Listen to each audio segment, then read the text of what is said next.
Hello and welcome to the my Arsenal 5, West Ham 2 at the London Stadium.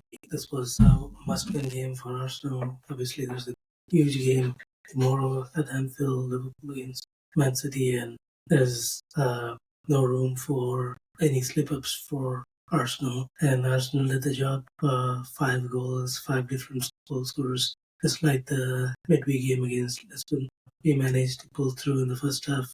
5 goals to 2. That's the scoreline right in the first half, and that's the scoreline that we saw at the end of the game as well.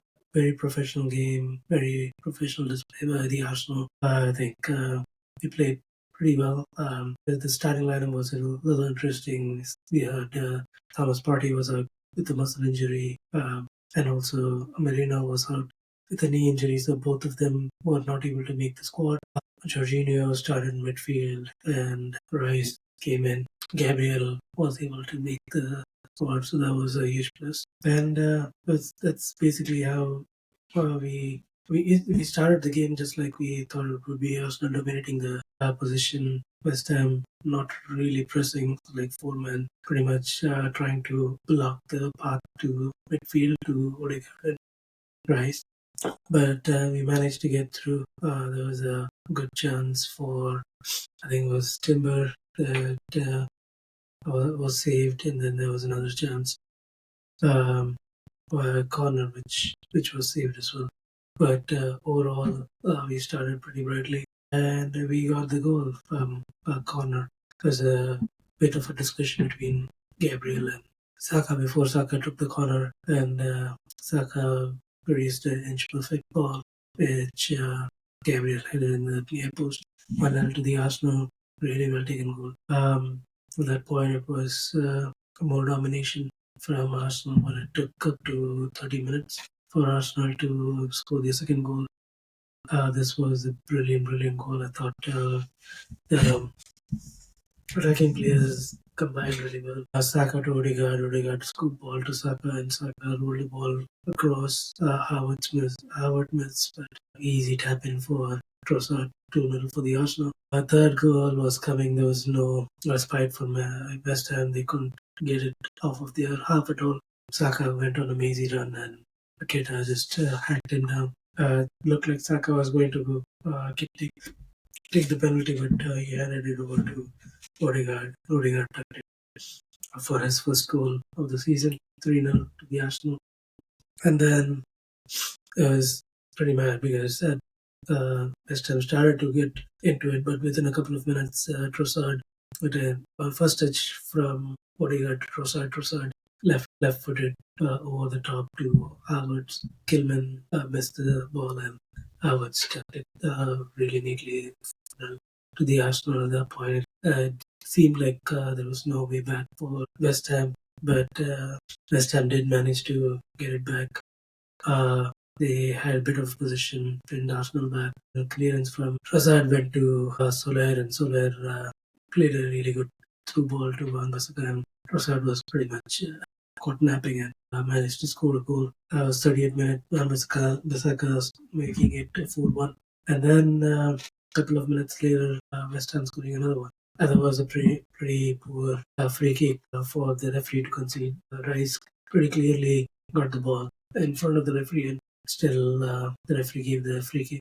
And make no mistake, the free kick from Emerson was really amazing. The goal was made some impact for West Ham as they were already in the up, and 4-2 seemed like with almost 5 minutes and added time, another goal would have changed the complexion of the game a little bit.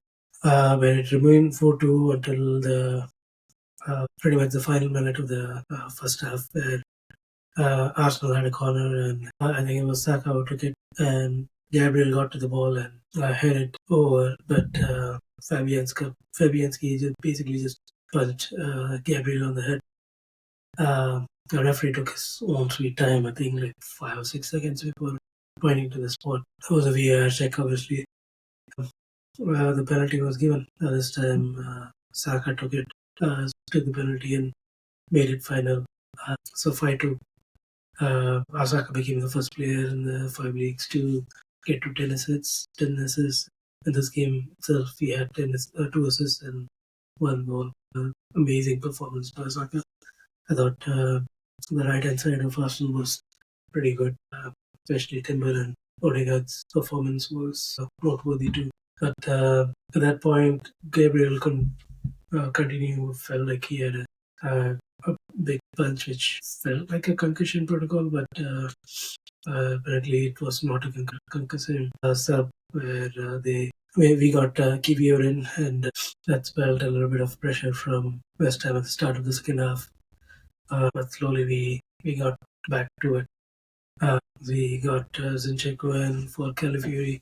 It seemed a little bit of interesting change because Calafiori was playing pretty decently, but it seemed like he had a groin trouble. And Zinchenko came in. I think Zinchenko played pretty well. We saw a double shake in the end with Jesus and Sterling coming in for Saka and Odegaard. I think there was a couple of scrappy fouls by West Ham, especially on Odegaard, and it's a relief for him for us to see him okay at the end. Even Saka seemed to have been injured a couple of times, so it was good to see Sterling and Gabriel get some minutes. And then at the end, we saw Waneri come in for Trossard.